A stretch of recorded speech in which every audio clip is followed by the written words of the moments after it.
I first made my millions of dollars. The first time I ever became a millionaire was with webcam studio. Oh, really? I didn't know that. Yeah, this is how I first ever made money. I mean, I was a kickboxing world champion, but kickboxing's not boxing, right? Yeah. So I'd make like $100,000 a fight. You fight 2 or 3 times a year. You pay 20% to your manager. You pay taxes, but you're not rich. So you get like 30 to 40% of the money. Yeah. And I didn't consider myself rich, like 30, 40 grand chunks, twice a year, maybe 3 times a year, living in London. London rents, need a car. You're trying, like you're not rich in any way. And that's actually the reason I retired, because I woke up one day and I thought, I'm giving 6 hours a day of absolute focus and energy to this. And I believe I'm smart enough that if I put that much tenacity into something else, I can be a multimillionaire. I truly believed that. I was like, I've realized now I've reached the pinnacle of kickboxing. My choice is either to change over to MMA, which I was offered to do earlier in my career, but at the time, the kickboxing contract paid more money. I had to pay the bills, so I went with kickboxing. Change over to MMA, learn to wrestle, change over to UFC, blah, blah, blah. But this is also like 7, 8 years ago where even the UFC didn't pay the money it pays now. But the UFC still doesn't pay that much money from what I understand. No, if you're like top 5 or champion, yeah. But most of the dudes you're going to see there in the prelims, they're getting 10 grand a fight, 9 grand a fight. It's nothing, right? So it'd be like starting my career all over again. And at the age of 28, I thought, I don't have the gumption to start again. I've been through hell for this. I've broken my hand 8 times. My ribs have been broken. I don't want to do this all over again. So what do you do when you realize that, hey, maybe I don't want to keep fighting?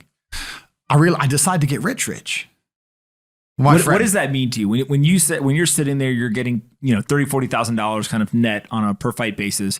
Is rich to you like, hey, I want a couple $100,000, $1 million, $20 million, $1 billion? I wanted 30 or 40,000 every month. 30 or 40,000 every month, so about $500,000 a year, give or take. Okay. I thought if I had that much money, I could do whatever I wanted. Okay. That's what I decided I wanted to do. So what's step 1 that you do? So step 1 is, maybe that's how we ended up here together, my friend. Step 1 is, decided to be very logical about it. Chess player, right? So it's like, I want money. What is money? How do banks work? How does credit work? What's fractional reserve banking? All these things we now know to be the biggest cons of the century, right? So I'm sitting there researching money for days and days and days. And then I get more mad because I'm like, whoa, money's trash and I don't have any. Now I'm really annoyed, right? I thought like everyone else did that, everyone puts their money in the bank and the bank takes some of other people's money and lends it out. I didn't know they invented it from the sky. I still at that point thought money was linked to gold. I didn't know nothing. So I'm learning all this stuff and I'm getting really angry. I'm like, now this is really annoying me. So anyway, I had a piece of paper there and I'm in my research phase and it start writing down some dude on YouTube. I don't know who he was, some dork. He was a pro gold guy. This is before, maybe Bitcoin was probably around then, but like early. He was a pro gold guy saying buy gold, buy gold, buy gold. And he was saying the difference between an asset, a liability, et cetera, et cetera. So I started trying to write down what I had. I was like, I have an apartment, I have a BMW. I'm in good shape, but I already use that for fighting. What can I do? I can play chess. I'm just writing down the things I have and what I'm good at. And then I kind of realized, I was like, I've got like 8 girlfriends. But because I was traveling the world and if you win, you get a ring girl. It's kind of like she's banging the winner, right? You win a world title, you get to choose the ring girl you want. It's pretty easy, right? So I had a girlfriend in Slovakia, I had a girlfriend in France, I had a girlfriend in England, all these girlfriends. Do they know about each other? No. Okay. But they find out pretty soon. So I had all these girlfriends, so I'm like, maybe I could open a strip club and like be a pimp, and, be a gangster about it, And then that opening a strip club that's literally the first thing you thought about was to open a strip club? Well, I thought I have these beautiful girls. How can this is before like Twitch existed. So I was like, what can I do with these hot girls? I was like, it's just an asset, right? There's these girls and a lot of them were messaging me.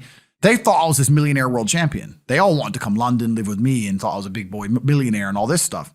So it's like they do because of social media. Well, partially because of that. And also because they met me. I turn up, I fight, I win the world title, I leave. We're texting each other.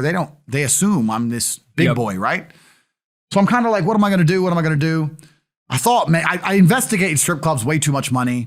But this asset class of beautiful women was kind of on my mind for a few days. And then by absolute coincidence, I stumbled upon somewhere on the internet.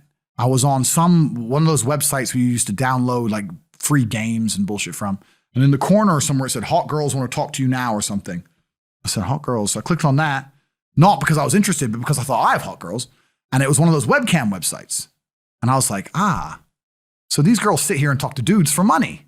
So I'm going to get my girls to And they're naked. They're just talking. How does it work? It's 50-50. I mean, it depends on the girl, depends what she wants to do. But the majority of the job is not based around being naked. The majority of the job is based around being entertaining and being easy to talk to. And the guys who are talking to you need to find you, that you need to remember their name, remember their dog's name. You have to be smart. You can't just be a girl and be a bimbo and be naked and make money. You have to be really smart, charming, interesting, happy all the time, positive. Mm-hmm.